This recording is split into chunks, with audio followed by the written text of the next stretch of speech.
Ang alitan ng Israel at Hamas at paano nagsimula. Magandang araw mga kaibigan, sa video nating ito ay tatalakayin natin ang hidwaan ng bansang Israel at ang grupong Hamas kung paano ito nagsimula. Noong ika-19 na siglo, nagsimula ang alitan sa pagitan ng Israel at Palestine.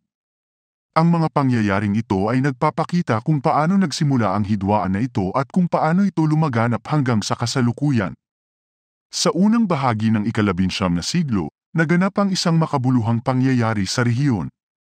Dinala ng mga Hudyo ang kanilang mga kalakal at ideya mula sa Europa sa Palestina, na dating bahagi ng Imperyong Ottoman. Nag-umpisa ang kilusang Zionismo, na layuning itatag ang isang Jewish state sa lugar na iyon. Noong 1947, inirekomenda ng United Nations ang plano para sa pagsasakatuparan ng dalawang estado, isa para sa Hudyo at isa para sa Arabo sa Palestina. Ngunit hindi ito naipatupad ng maayos. Noong 1948, nagkaroon ng digmaan sa pagitan ng mga bansa ng Arabo at Israel, at nang matapos ito, naging masalimuot ang sitwasyon sa rehiyon.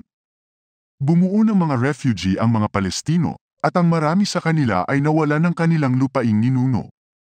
Nagpatuloy ang hidwaan, at noong 1967, naganap ang Six-Day War kung saan pinalakas ng Israel ang kanilang kalagayan sa West Bank, East Jerusalem, at Gaza Strip. Ipinahayag ng Israel na ito ay pampasigla lamang, ngunit nananatili itong isang kontrobersyal na issue. Noong 1987, nagsimula ang Intifada, isang matagalang pag-aalsa ng mga Palestino laban sa Israel. Ang mga labanang ito ay nagdulot ng pagdurusa sa parehong panig.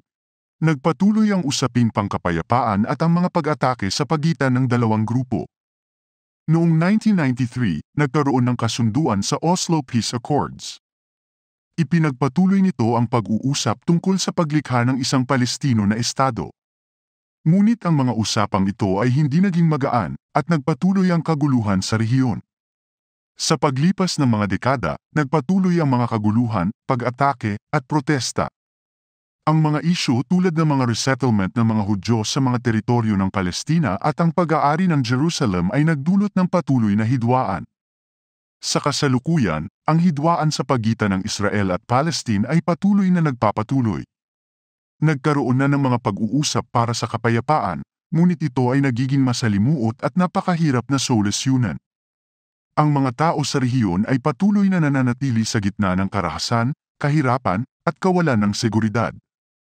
Sa kabuuan, ang hidwaan sa pagitan ng Israel at Palestine ay isang matagal ng alitan na may malalim na kasaysayan. Ang mga pangyayaring ito ay nagpapakita kung paano ito nagsimula noong ika-19 na siglo at kung paano ito nagpatuloy hanggang sa kasalukuyan.